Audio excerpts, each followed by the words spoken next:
Hello, I am C-3PO, and I believe the storyteller is ready, so let us begin. So I want to clarify for the listener before we get going with this week's podcast, just in the interest of preserving some spoilers for folks who haven't seen Solo yet, I'm going to give you a couple of days quarter, and we're going to release this week's episode into half portions rather than one big chunk. Exactly. So we'll tackle this week in a way where we do our standard 20 section review and a small little bit on news, and then we'll switch to spoiler news, and we'll keep that as its own specific segment, so you don't even need to click play on that one bit if you don't want to have any spoilers. They'll be very clearly labeled. Take a look in your queue right now. On your smartphone, you'll see there's actually 2 brand new episodes that have just dropped at exactly the same time. This one is the spoiler-friendly one. That is to say, it's spoiler-safe. If you haven't seen Solo, keep listening to this episode. And if you have seen Solo, listen to this one and then carry on to the next. I'm terribly sorry. I didn't mean to intrude. No, please don't get up. So we start off, and Luke is on Dagobah, and he decides he's going to leave to go help his friends. And Ben, Force Ghost Ben, and Yoda are like more than ever emphatically imploring him not to do that. If you do that, you will be more at risk than ever of joining the dark side. This is exactly what Vader wants. Exactly. But he goes anyway, and Obi-Wan calls him their last hope, but Yoda says, wait, there's another. But Luke leaves Dagobah. Meanwhile, back at Cloud City, Lando's kind of giving everybody the tour. It all seems like it's going to be good. This Cloud City spot is very strange. It's definitely like kind of off the grid, and they seem to be doing some operatives that are kind of being kept off the books, and that's suspicious. But nothing is really shady until Lando walks everybody to the dining room where stands Lord Vader. Exactly. And so Lando has sold out the rebels to Darth Vader and the Empire. In this process, 3PO has been ripped apart as well. And Leia was pretty suspicious of Lando, and so having her opinions confirmed doesn't work well.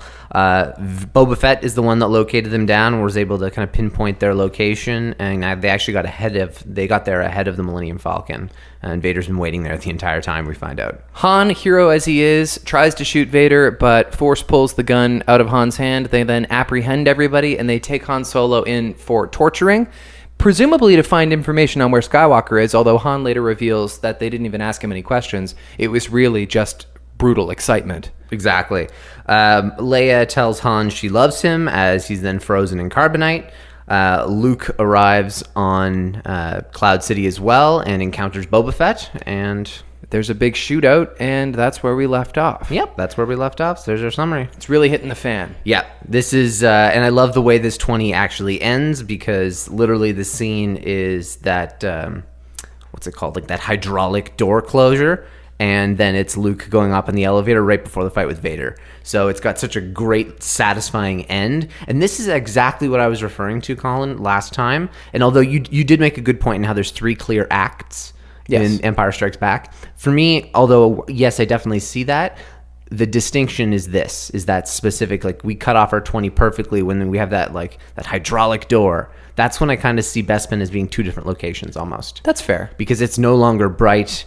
It is like everything is bad now. Yes, but I think that works symbolically too, because when they first arrive in Bespin and Cloud City, everything does seem like it's going to be a great haven. Like everything is white and like, oh, this place is going to be really good. My old friend who is kind of sleazy, he seems to be in a good mood. Is this going to be a kind and helpful place for us to hang out? And then as they start to discover that there's actually insidious things happening in Cloud City, like for example, their own capture, the whole atmosphere of Bespin gets darker for the viewer as well. So I don't necessarily think that's accidental. No. I don't think it's necessarily accidental either. It's just the way that, I guess the reason why I haven't had that same sort of attachment to Cloud City, it just for some reason never resonated the same with me. How did Boba Fett know Luke when he saw him? As soon as he sees Luke Skywalker around the corner, he starts shooting him. So 2 questions. How does he know that's Luke Skywalker? Unless there's like a wanted photograph somewhere, which is weird, because even Vader hasn't seen Luke Skywalker at this point.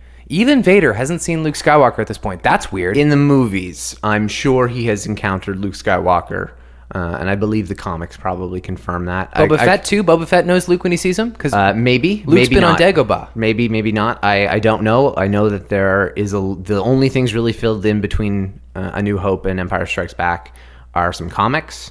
and there might be something that shows it. But if not, I mean, it's not unreasonable to see someone who is so clearly sneaking around corners and like maybe he sees the lightsaber on his belt. Yeah. Or he so clearly doesn't belong. So why does he start shooting at him? He knows Vader wants him alive. I don't know. That's a good point. Maybe he's shooting stun, but Yeah. maybe he's set his blasters from kill to stun. Right. But there's also one thing interesting back on talking about the kind of the darkness of that, the carbonite freezing area. As Vader specifically even calls it, it says, "This facility is crude." This facility is crude, but it should be adequate to freeze Skywalker for his journey to the Emperor. But it should be adequate to freeze Skywalker for his journey to the Emperor. I found that kind of interesting too. Like this, like, I thought it was like him even recognizing like we're in like the bowels of this place. This is good. This will work. Yeah, but just the very idea of that, like they want to capture Luke. Do they really have to freeze him in carbonite just for a trip across the ocean? I don't know. I did a little bit of research on carbonite, and really, the main use for it a long time ago, even past this a long time ago, was for long-term travel when hyperspeed wasn't really a thing. Oh, okay. And so it was a way to preserve people for long-term travel, but that doesn't really make sense. So I don't know. Maybe the reason is Vader's not able to transport Luke, and he doesn't trust anyone to be able to do it unless Luke isn't frozen in carbonite. But I really, you're right. It doesn't really make sense. How in the world can Han stay alive in there with his mouth wide open? I have that as a take back. It's a gape. Yeah, very specifically. You can even see like the cracks between his teeth and So- how it's been frozen around that. Yeah, like if they've got him hooked up to some kind of like oxygen thing nasally or whatever, like I don't know how he's breathing, but there doesn't appear to be any outline in the print of his horrified face on the carbonite surface. And also, how is he receiving?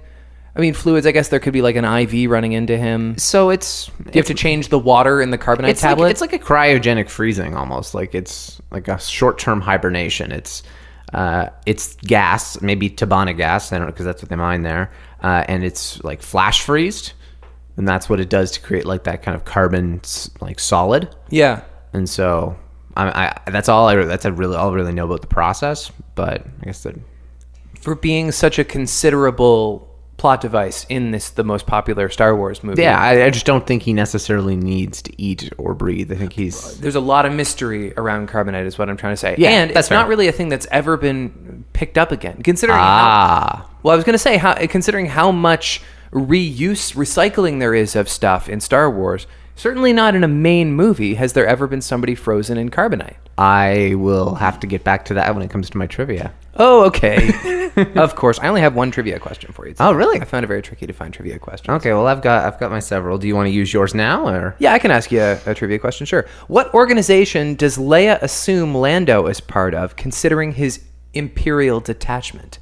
The Mining Guild? Yes, the Mining Guild. Ah. What is the Mining Guild? It sounds official.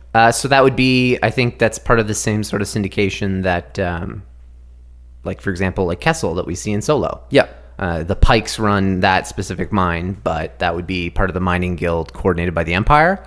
I don't know a ton on like mining and spices, but that's the way I interpret it, that it's essentially like the federation of different mines, and then there's the regulations. Right, and but it's implied that it's totally private and that the Empire has their hands off the Mining Guild. Yeah, okay, then maybe the privatization of it, that if you're part of it, the Empire's not allowed because it is so dirty. But that is the thing, that the Empire has so much gray area when dealing with like different parts of the galaxy. Like you have like, oh, the bounty hunters, but yes, they're used by your government. So there's a lot of gray area where you see like, well, I won't get into necessarily specifics with Solo, but there's some areas where it's not as black and white. Well, I mean, they're self-serving, as are most governments, but certainly a totalitarian regime. Like, you have to assume North Korea has hired guns. Yeah, I think it's more like it could be privatized, sure, but privatized because they pay off the Empire, for example. Right. That's kind of the way I've seen it. I don't know a whole lot about the scenario. So if someone knows a lot about the Mining Guild from this current era, the Imperial era, and a long time ago in Galaxy Far, Far Away, please tweet us. In fact, it turns out not to be the case. He's not from the Mining Guild. No, he's not. He's too small. He said, we're even smaller than that. We are so low on the radar. Which, I mean, ultimately is not true because the Empire knew exactly where he was and where to find him and how to use him. Well, not necessarily. Boba Fett's able to figure out that that's where they're going. But Right. that's, I guess, the only real way. But he's able to figure out that that's where they're going to be able to beat them there somehow.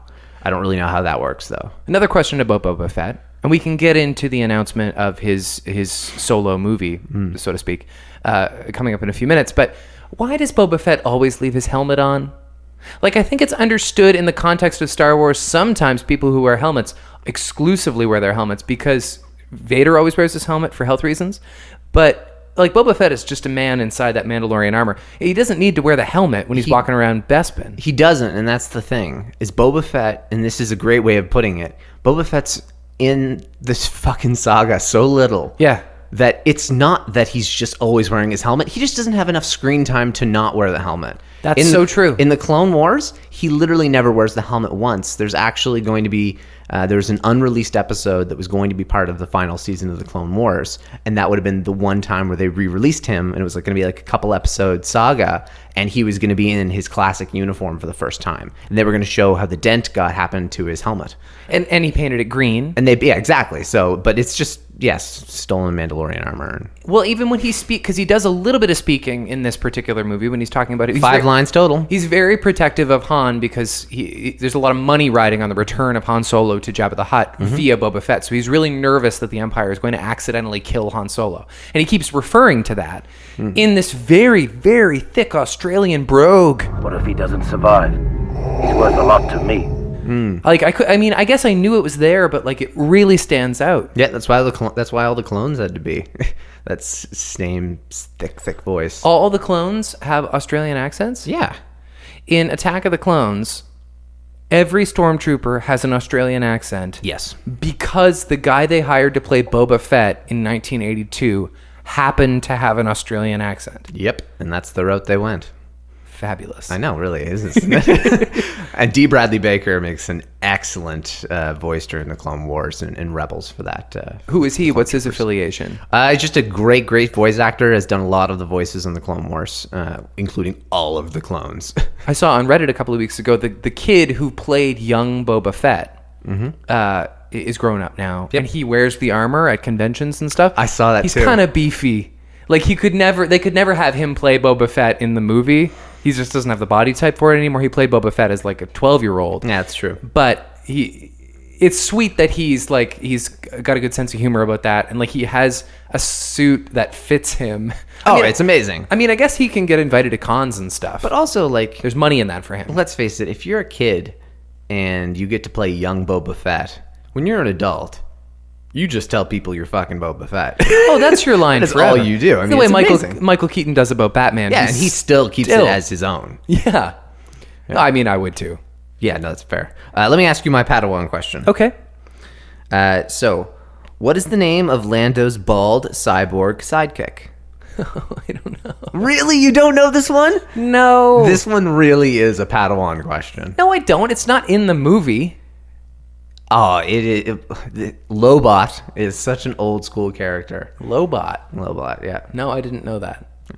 Is it a female? Nope. He couldn't do it again. No. Can't go back. You can't replace somebody. Do you want me to do my night question now? Yeah, sure. Save the master one for a little bit. Sure. But Because that'd be the one I might get. maybe. No. I don't think so, seeing as we already discussed that you won't be getting it. Right, I'm not getting it. What are the pig-like creatures who throw around parts of C-3PO on Cloud City? I don't know, but they look like orcs, don't they? They're way smaller. Yeah, they kind of have elfin orc qualities. Yeah, some pointy ears. More Yeah. like almost like goblins from Harry Potter. Totally. Yeah. A little bit like that mixed with almost like Gamorrean guards. What are they called? They're called Ugnaughts. I wanted to talk a little bit about that. I mean, we left off last time where 3PO kind of gets diverted from the rest of the group. He follows the sounds of what he thinks are a droid that could be R2, and he just kind of stumbles into this secret workshop. Yeah. Where he gets blown to bits. And like, I understand being protective of like just wanderers, but like, who is this workman who just shouts, "Who are you?" as soon as a harmless protocol droid happens to wander in, and just blows him, just obliterates any droid that wanders in. Yeah, that's probably not the best standard practice. No. Just let's blow up all of our own equipment. Well, and I also think that Chewie got him back together at all. And never mind so easily. Yeah, that's pretty impressive. Because when they show him in like a box with wires all over the place, I'm like, that guy's written off. 3PO. Yeah, 3PO's done. He's pretty done. Yeah. But, I guess he's kept in big pieces. It's like his legs, his hands, his torso, his head. Is there anything in the makeup of C-3PO that could indicate to those who might not know already that he was built by boy Anakin Skywalker? I don't think so, no. You don't think there's any I don't think George Lucas knew that. So. I don't either. But But I just something that they retroactively put into C-3PO, or I just mean in the story. I don't mean producerially. No, I don't think so. I don't know if it's necessary, but part of me does want for there to be a Vader face to face with 3PO, where Vader just knows who he is. I think it happens in a comic. Does it? Yeah, because I believe this is the only time Vader actually sees 3PO is this scene. Oh, okay. I think it's the only time he sees him in the entire original trilogy. And it looks very different. He's backwards and his head's broken. Yeah, and it's been all these years, and he has a different shell on him. So there's no real reason for Vader to recognize that it's his droid. He does recognize him in a comic though at one point. That's kind of weird. Yeah, the comics do great stuff in terms of filling in those little gaps. Yeah. There were a couple of cinematographical moments that really stood out to me. One is we cut back from Dagobah to Cloud City, and we see a bit of a Cloud City skyline with Leia in the window. And I wanted to ask you if that is an update to the franchise, because it felt very prequel-y. Yeah, it was updated. It was superimposed. Yeah, there were some things that were changed. Certain things weren't, but yeah, they added some extra little CGI things. It looks a little Coruscant-y. It looks a little Padme in the window of Coruscant. Oh yeah, they definitely are some serious Coruscant connections with I liked Cloud it. City investment. Yeah, oh absolutely. And I like the way you describe it in terms of being so pristine and white and a safe haven that is deceptive, and that secretly it's got this dark layer underneath. And the great camera shot just before that Luke's X-Wing? wipe transition. Well, Luke taking off, and the light from his X-Wing washes away Force Ghost Ben Kenobi, and we just see Yoda and blackness behind him, and it's a beautiful shot. It is super cool. Yeah. That is great. And the red glow afterwards. Totally. Yeah, no, and that's when you get the epic lines from Yoda and Obi-Wan. We have some good quotes we want to go over? Yeah, definitely. Yoda is really, really nervous in this. Yeah, Yoda and Obi-Wan have some good lines. Like Obi-Wan says, but you cannot control it. This is a dangerous time for you. When you will be tempted by the dark side of the Force. And then Yoda's response being, yes to Obi-Wan, you listen. The cave. Remember your failure at the cave, almost in a panic of ooh, listen to your master. Yeah, that's a good one. He's telling you to stay too. If you choose the quick and easy path as Vader did, you will become an agent of evil. Oh, I know. That's such a Yoda line. Agent of evil really is such an ominous way to describe it. Yeah, and that really is, it's a little over the top in saying that, you will. It's very much an absolute. Sorry, Siths and Jedi deal in absolutes. Obi-Wan, you were the biggest fucking culprit of this too. Yeah. Why do you keep saying it? Well, and I mean, he's not really indicating at all that he's trying to take the easy way out. He says explicitly, No. I'm coming back to finish my training, I promise. I just have to take an errand because my friends are in danger. I don't really see why that's such an issue. No, I tend to agree. I mean, I think it's that they know he's going to die, and if they really if he really cared for the big picture, he wouldn't sacrifice himself for them too, those two, because he's far more important to the galaxy as a whole. It's not so much about Jedis need to be trained all at once and in sequestry. It's about, this is our only guy, and we can't put him on the front line because it's too risky. He's a liability. He's just straight up gonna die. Yeah. And they can sense the anger in him of his father. Although I did find it, knowing the history of Anakin Skywalker, I did find it interesting to hear him described in that way, if you choose the quick and easy path. Do we agree that Anakin Skywalker was he portrayed in the prequels as trying to take shortcuts? He kind of did want to be on the Jedi Council as a master before he was entitled to be. No, he was definitely entitled to be. He had a Padawan. He was one of the most famous Jedi in the entire galaxy. Yeah. He was the chosen one.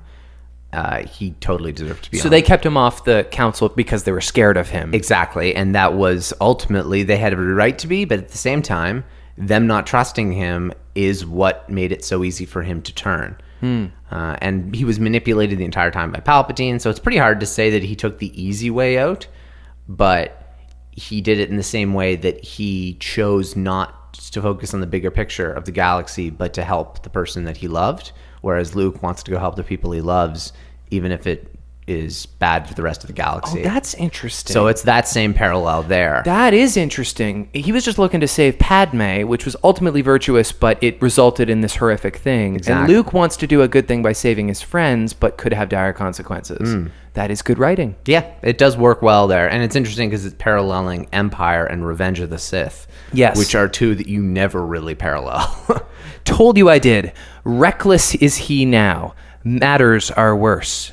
Obi-Wan says, that boy is our last hope. And as you mentioned in the recap, he says, no, there is another. And that must have been a big moment for viewers. Yeah, that must have been. This is really cool, and this is an aside, but I was watching, I forget the source, and I apologize on this, but it was an older interview with Sam Witwer. And we'll chat about Sam Witwer in a little bit, but Sam Witwer has done some phenomenal voices. He was the actor who portrayed Starkiller in the video game. Oh. He's done the voice of the Emperor and Darth Maul and Rebels and Clone Wars. It's just a career Star Wars voice guy. Exactly. He's been working on Star Wars for almost 15 years. Yeah. But he's also one of the most knowledgeable people in the world on Star Wars. Oh, that's cool. Good for him. He is like a frequent Star Wars trivia champ on schmodowns that are done with Collider and such.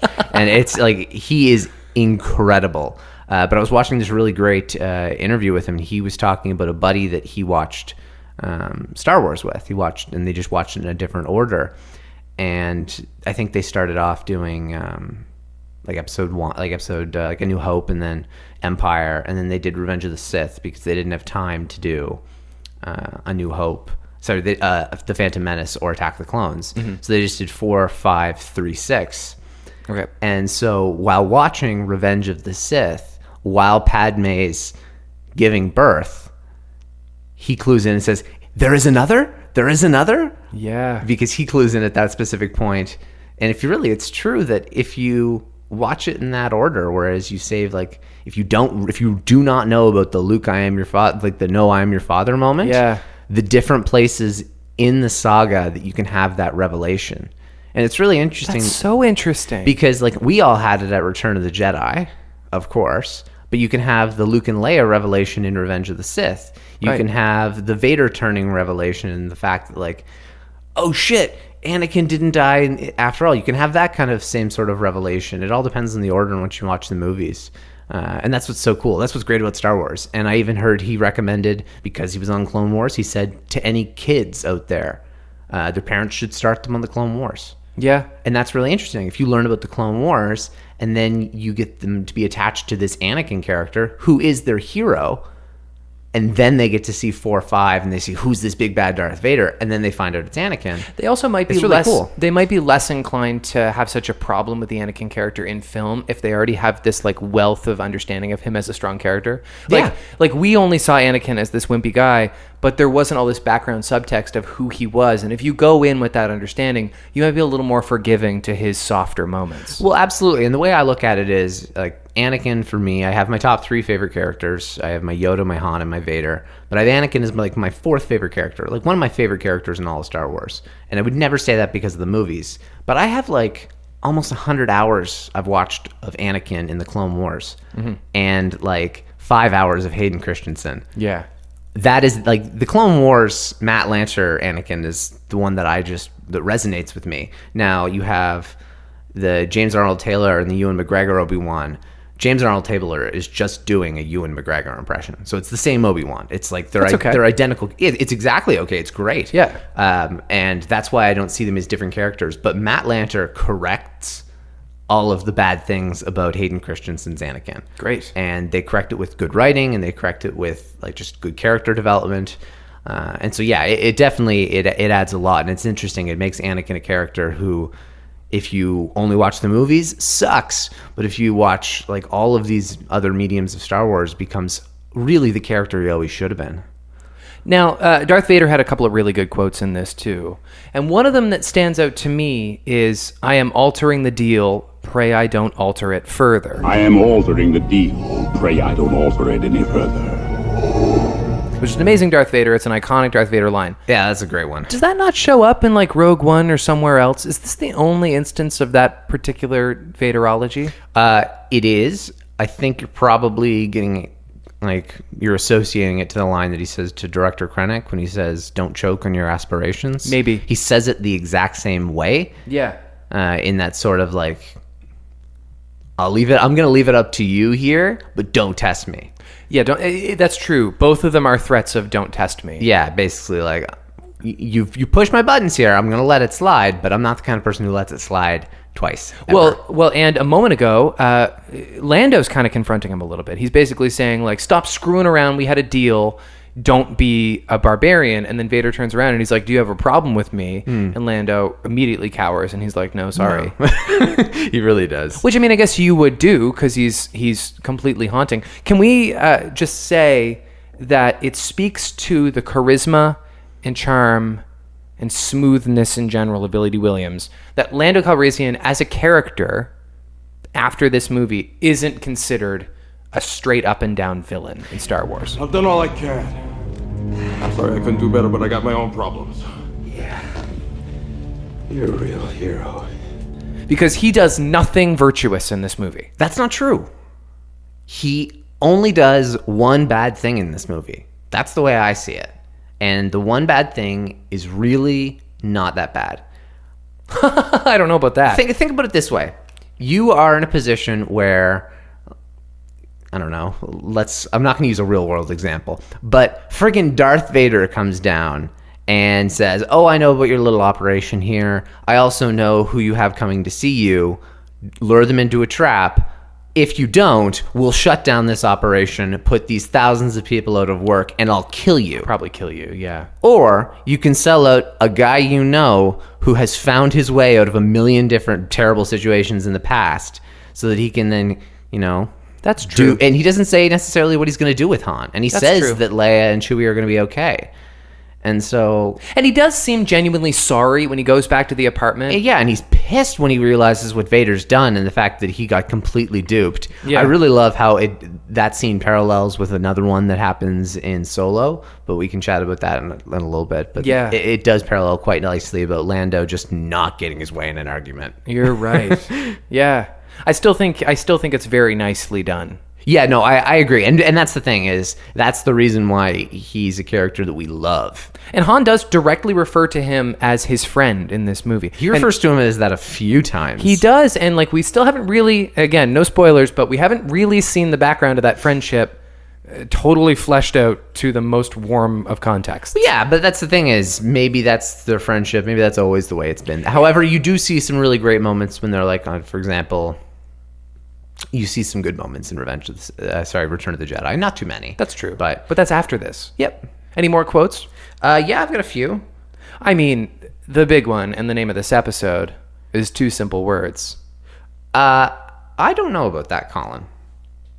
Yes, you have "I love you, I know." Yep. An amazing quote. It's iconic. It's, of course, iconic, but it is also said by two different people. So no, I was just going to call the episode "I Know." I know. I think that speaks to it. And it does speak to it. But there is also, we would be honored if you would join us. That is such a classic Vader. Yeah, it kind of is. That is such a badass, and it's the only time he ever addresses Han, ever. Yeah, interesting. Ever. It's the only time there's ever an interaction between Vader and Han is that one right there. I mean, he's in the same room as him in like a couple of scenes around this, the torture scene and then the actual freezing scene. The only time he ever addresses him is right then and there. Yeah, that's not bad. I actually kind of glazed over that line. Really? I never really realized it was iconic. In fact, although hearing you say it, it does sound great. Yeah, it definitely has some epic Vader elements to it. Right. What else is in here? I don't trust him either, but he's my friend. Besides, we'll soon be gone. Yeah, I'm just trying to reassure Leia because she's skeptical for all the right reasons. And she says, "And you'll be gone soon too." Yep. And then there's that kind of pause where he's pondering his options. And Here's an interesting quote from 3PO. When he's kind of cussing out Chewbacca for having screwed his head on wrong, which, by the way, I think is out of character for 3PO to be like mouthy with Chewie. I don't know. He's mouthy with R2, and the only people he's not really mouthy with are people who are his masters. And Chewie is a beast. Yep. So he would not respect Chewie, I don't think. He says only an overgrown mop head like you would be stupid enough, and then he trails off. I had to scroll back and make sure he didn't call him a Muppet. He called him a mop head, but it sounded like a Muppet. Yeah, no, I didn't actually pick up on that specifically. What is the specific line? Something's not right because now I can't see. Wait. Oh my, what have you done? I'm backwards, you stupid furball.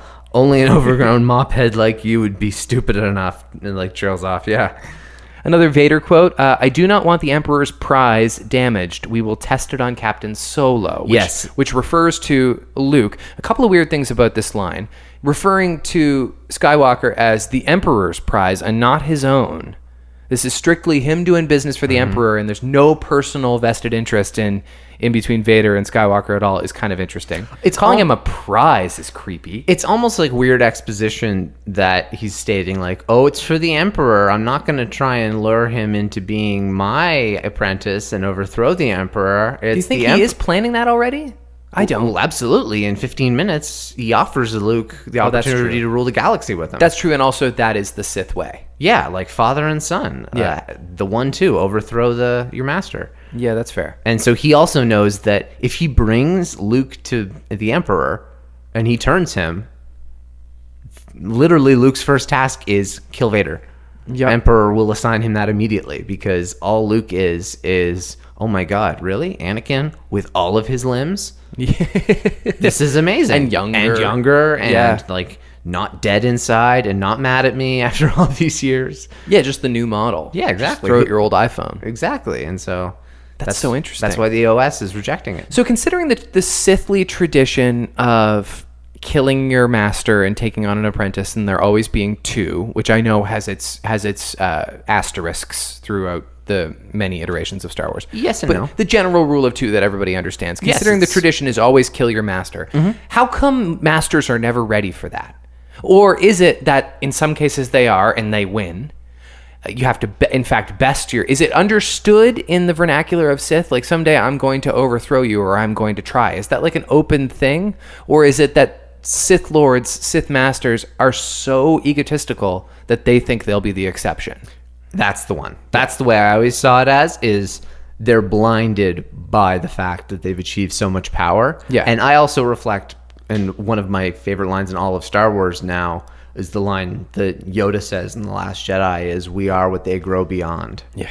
And I love that line. And I think it's great in the sense that every Sith and every Jedi, for example, like every Sith Master and every Jedi Master is going to train an apprentice who will one day know more than they do and have greater power than they will. Yeah. So in the instance of a Sith, because you're killing your masters, there are only ever two. And so you are the most, in your head almost, the most powerful Sith of all time. Yeah. Because the Sith before you killed the Sith before him. Right. Who killed the Sith before him. And so you create this like... Russian doll thing in your head. Yeah, whereas you are the grandest of them all. And you are the most powerful. And then there's that obsession. And then there's obviously some form of the fears that led you down the dark path that you likely build up more and more. And so I think it's just, it's a house of cards. Yeah. That eventually just becomes too high. The "we are what they grow beyond" line is amazing. It is. The whole speech is amazing. I think this is speaking of Yoda dialogue, so just hear me out. I think that line is too good for Star Wars. I think it's like it sounds almost like Steinbeck. It's like it's as good as Yoda's dialogue tends to be. It's like it's still pretty literal, generally That's true. speaking, and like that is this like it's like he's reciting something. Yeah, that is fair. But it's beautiful. It is. It's so great. And it doesn't seem too out of Yoda's character. No, it's fine. It's fitting for Yoda, even if it is more, I don't know, eloquent than Yoda generally is. Right. One thing I wanted to take back, after they've sealed Han in the carbon freeze, it's Lando who gets down kind of on his knees and like holds his ear up to the frozen Han Solo, and he's like, he's alive. And I'm like, How do you know?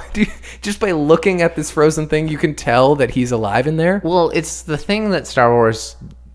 I don't know why they've chosen to go this way, but they don't have... There's only a couple instances, and I mentioned this, I think, before one time, how there's a couple instances in all of Star Wars lore where you can see, like, actual, like, English characters or, like, standard... I don't know what the actual alphabet is called. What's their alphabet called? That's terrible. Romans? Yeah, I don't know. Yeah, whatever. Okay, that's not as bad then. But anyway, so seeing, like, standard sort of like, English characters, but, like, even, like, C-3PO, for example... That name shouldn't exist in the Star Wars universe because the letters C and 3 and P and O don't exist. That's right. In the same sort of way.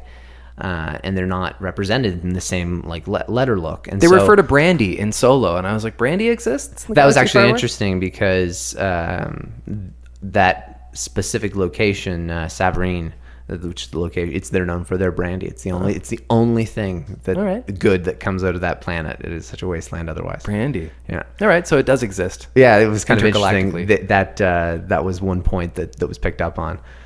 But yeah, what were we talking about? Just about the carbonite and how did he recognize that he was alive? Anyway, exactly. There would be numbers that you would have in that little digital panel on the side of the carbonite, but because they put themselves in the position where, oh shit, we don't have actual numbers, they couldn't do the same thing because they have these weird characters instead. Yeah, and there also could just be like a little Wi-Fi symbol or something on the digits of the, in the control panel of that thing. You know what I mean? Like, oh, this thing says he's alive. Yeah, there could definitely be something that's a little better. Like they could have like a tablet or something that's connected. Like presumably there would be some kind of like vitals machine that would tell if the creature that's sealed inside here is no longer alive. Because it is like computer-esque. Yeah, there's some form of computerized like tracker on the side. Any more observations you want to make about this 20? A couple small things. Obi-Wan's weird hand gestures when he says, "Luke, don't give in to hate. That leads to the dark side." Yeah. First of all, terrible line. Yep. But he also puts his hand up like, "No, don't shoot." It looks really, really weird. We got a badass over here. He's from like a distance. I don't know. It just stood out and it edited weird. I know Luke has been Alec Guinness only being on set for 4 hours that day. He's been learning a lot about the Force in the time we haven't witnessed, but I sort of find it jarring that he's so cool with Ben just inspiring out of nowhere. Like up to this point, he's only ever envisioned him once, and it was in his delirium on Hoth. And so, like, it's one thing for him to hear his voice in his head, but to just see a sudden Force ghost of Ben, and he doesn't flinch. He's like, "Oh, what's up?" You must not go. But Han and Leia will die if I don't. You don't know that. Even Yoda cannot see their fate. But I can help them. Yeah, I know. That is definitely something that should have been picked up on, really, though. Yeah. Because he's not surprised by it in the way he should be. Now, he does see a glimmer of him on Hoth, but... Like I said, but he's delirious. But exactly, so he's not really in it. There is one interesting thing, though. Luke does say that he's learned so much since the cave. So that does imply, and we've chatted about this before, that maybe time does move slower on Dagobah. Yep. And that Luke has been there for a very long time. Think and of the potentially he has seen Obi-Wan a few times. I know, but it seems like we could have known that. Yeah, we could have, and that's one of the things that's picked up on now and would be criticized in a Star Wars movie now. Right. But they can get away with because of the time and the resources and the fact that this was the second one. Yep, they've that's ever right. made. A couple other small little things. I'll ask you my master question right now. Okay. Can you name 3 other characters in Star Wars who have been frozen in carbonite? No, I can't. Let me see. Can you name one? Can you give me a hint? Can you guess? Can I make a guess about someone? Are we talking prequel era? Guess the medium as well. The medium? Guess the series. When does it happen? What? How about that Padme bodyguard from Phantom Menace who wears the flappy hat? You could have gone with Obi-Wan or Anakin. Flappy hat bodyguard from Phantom Menace. Yeah, I'm locking my answer in. Final answer. So Obi-Wan, Anakin, Ahsoka, Rex, Cody, Echo, and Fives. They all get frozen? So how it works is, I don't remember whether it was a Plo Koon plan or anyway, it's this episode of the Clone Wars, and it's called The Citadel. and it's definitely top 5 of all Clone Wars episodes for me. I love it. We get Tarkin in it as well, so it's really cool. And so they go in to rescue Jedi Master Peel, and in the process, the only way that they can get past the blockade is for their ship to not show any life forms. Yeah. And so they need to freeze themselves in carbonite so that they're not registered as a life form on the ship. It's interesting. You said Anakin is part of that crew. Yep. That gives some backstory to him choosing to freeze Han Solo. He's not worried at all that Han's going to die in there. He has an experience. He has a history with He's frozen himself. Yeah. So that's why I thought that was like a really cool point. That's a strategic backstory. I think they were smart. Well, the Clone Wars has tons of that stuff. Yeah. And that's why I love it. What else is in here? Do you like Clone Wars or Rebels better? Loved them both so much. Rebels I preferred. Okay. Yeah. Kanan was one of my favorite characters in all of Star Wars. The way they did Thrawn, so many.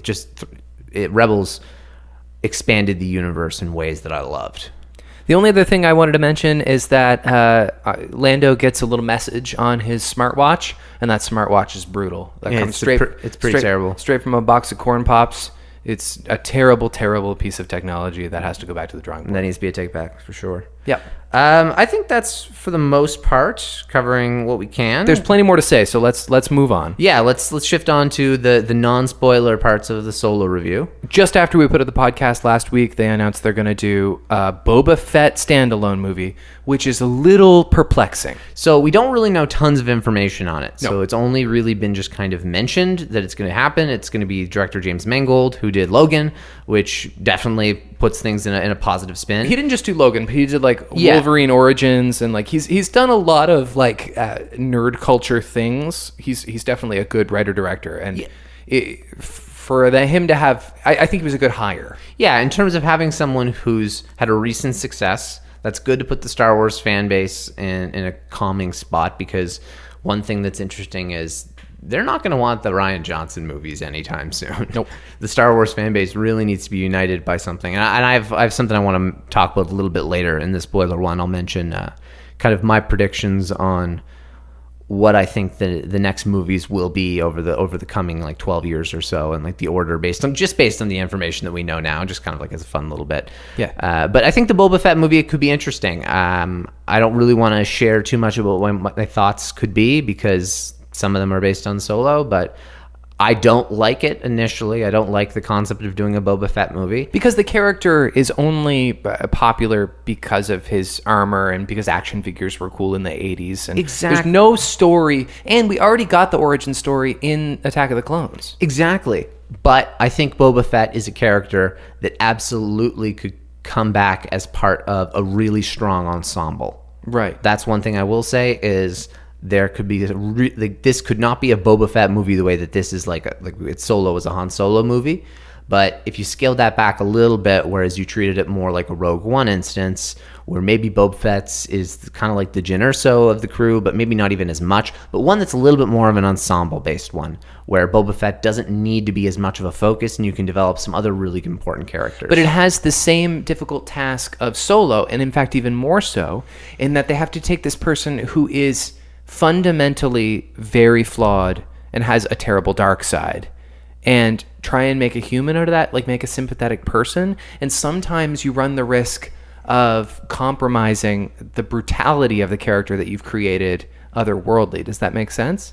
Yeah, I don't necessarily agree, though. No? I think you can do it in a way that is not making him more humanistic. There was an episode of the Clone Wars where Boba Fett is very okay with kidnapping an innocent little girl. Yeah. And Ventress, for example, locks Boba Fett up because he's okay with continuing the mission no matter what the target is. Ventress, who's developing kind of a moral conscience at this point after being under the thumb of Count Dooku, decides, you know what? I'm going to lock up Boba Fett, send him as the grand prize to our hirees, and I'll let this little girl go. So like Boba Fett as cold-blooded as they come. They can't humanize him. They really can't. You're right in saying that would definitely compromise the character. Do we do youthful Boba Fett, like 20 years old? He's going through his Raj Al Ghul bounty hunter training. No, Boba Fett's been a bounty hunter since he was like 12. Okay. And I think we do it. Whereas, he can be like, really, it would depend on what kind of era you do want to do it in. You could do it where it's post Return of the Jedi because he lives through the Sarlacc pit and crawls out. You could do it around the Solo timeline, which could make sense.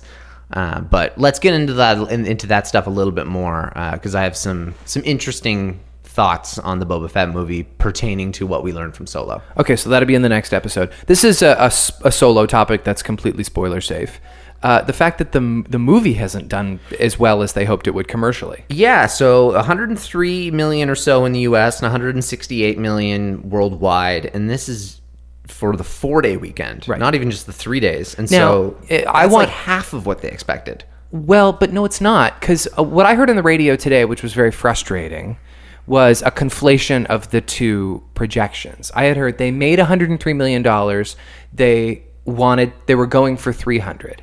They were going for 300 worldwide. They were going for 150 domestic. Yes. So they were only about $45 to $50 million below worldwide goal. Not necessarily, because generally the rating, like the projection that was at like 170 at one point, that was, I believe, for the 3-day weekend. Yeah. Because but this was for the 4-day weekend. So the 3-day weekend for Solo only got 89 million. Okay. So 89 versus 170 is almost like, it's just over half. I wish we wouldn't talk about it like it's a travesty, like these articles about, like, does Disney have to rethink their Star Wars movie a year model? Do they have to go back to the drawing board? Do they have to sell it to Fox? Like, well, that's ridiculous. I know, but like, it's not. It's fine. It's gonna make his money back. It already has, and it hasn't made its money back. Are you sure between pre-sale and no, not even close? It was one of the most. How much money did they spend on? They couldn't have spent more than $150 million on a movie. Let me look at that up. All right. I don't think it's a bad thing for it not to make $1 billion in its opening weekend. I think that this is going to happen. Yeah, there's a lot of them. One of the big distinctions is this is the shortest amount of time we've had to wait for a Star Wars movie in history. Do you hear me say that? Two Star Wars movies. A Star Wars movie has never opened so close to another Star Wars movie. Yeah, and there's that. There's also the fact that most people don't go to the movies every 3 weeks like I do. And so if they just went to Infinity War and Deadpool, they're going to wait a couple of weeks to see Solo. And there's the general narrative of snottiness around this movie. Well, yeah, no, this is coming out after The Last Jedi, which was so divisive, Yep. and this is one that a lot of people didn't think need to be made, and then every other reason that you just said about how the fact that it's way too close together, Yeah. they should have stuck with Christmas. Yeah. It would have given them extra time to maybe polish some of the rougher edges. I did look it up, though. The projected is close to $300 million. It cost them to make it. Okay, so they are just like biting at the heels of that money. They're going to make it back tonight or tomorrow. No, they still have another like $130 million No, they to don't. make. You said that between the domestic box office and the overseas box office, it's at like $250 million. No, it's at 168. Oh, okay. Yeah, I misheard you then. Oh, sorry about that. No, it's 168. So they still have a decent amount to go left. They'll be fine. Oh yeah, they'll still make their money back. Yes. But when you think about how profitable even Rogue One was, this will definitely make them think twice about putting movies so close together. Maybe that's a good thing. I think that's a great thing. Yeah. I don't see that as a bad thing at all. No. And in all honesty, I think this will accelerate the Kenobi movie. Yeah, maybe. I'll talk about that again in a little bit, but I definitely think this will accelerate the Kenobi movie, and it needs to happen for one reason and one reason only. The fans need to be on one side. Right. And that is the only thing that can absolutely get fans on the same side, because episode 9 will have some people still like on the outs, and then there's a movie that's going to come the year after. Make it Kenobi. Do you have anything else you wanted to say before we move into our spoiler episode? Yeah, just a couple small things. I figured we could... okay, well, let me put it this way. I'd say Solo's, for me, is like a 7 out of 10. I don't know what you would do, but... Yeah, I'd give it a 7 out of 10. Yeah, that's fair. I thought maybe the better way to I guess, position Solo and what we thought of it was ranking it against the other movies. So Okay. I ranked all of my Star Wars movies. Okay. So You asked me to do that too, and I didn't do it. Okay. I apologize. I forgot. That's fine. Yeah. But I do my Star Wars movies in like chunks. Okay. Because everybody's your ranking's always going to change. Yep. But I do it in little sections because it's pretty rare things will change within the section. Yep. So first chunk, number 1 is Empire. Number 2 is A New Hope. Okay. So that's the top. That's the group that is always my 1-2. Yeah. After that, 3rd is The Force Awakens. 4th is Return of the Jedi. 5th is The Last Jedi. I think I agree with you 100% so far anyway. Those 3 are clumped together. Yeah. And then probably the biggest jump between like different groupings would be between The Last Jedi and Revenge of the Sith, which I would have next.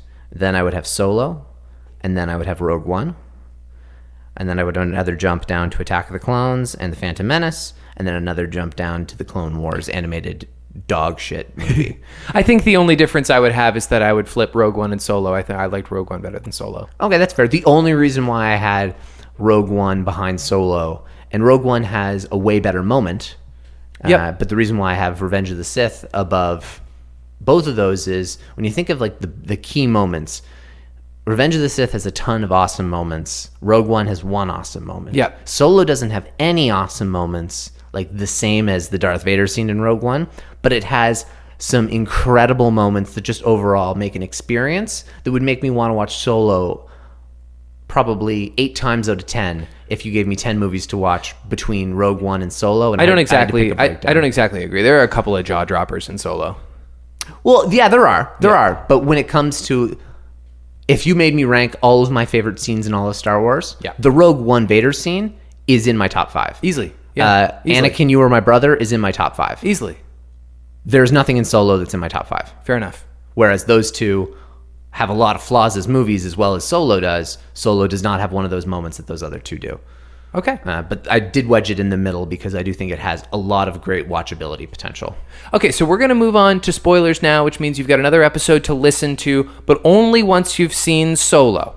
If you're going to take a break and go to the movies, that's fine. Send us your thoughts on this podcast on Twitter @recorder66 or email us at recorder66@gmail.com. One more fun little thing before we switch to the spoilers is Billy D. Williams. Apparently he's been spotted getting in shape and eating better. So that is very encouraging. Let's hope we see him in episode 9. Not surprising at all. Okay, turn over to the next episode if you've seen Solo. In the meantime, may the Force be with you.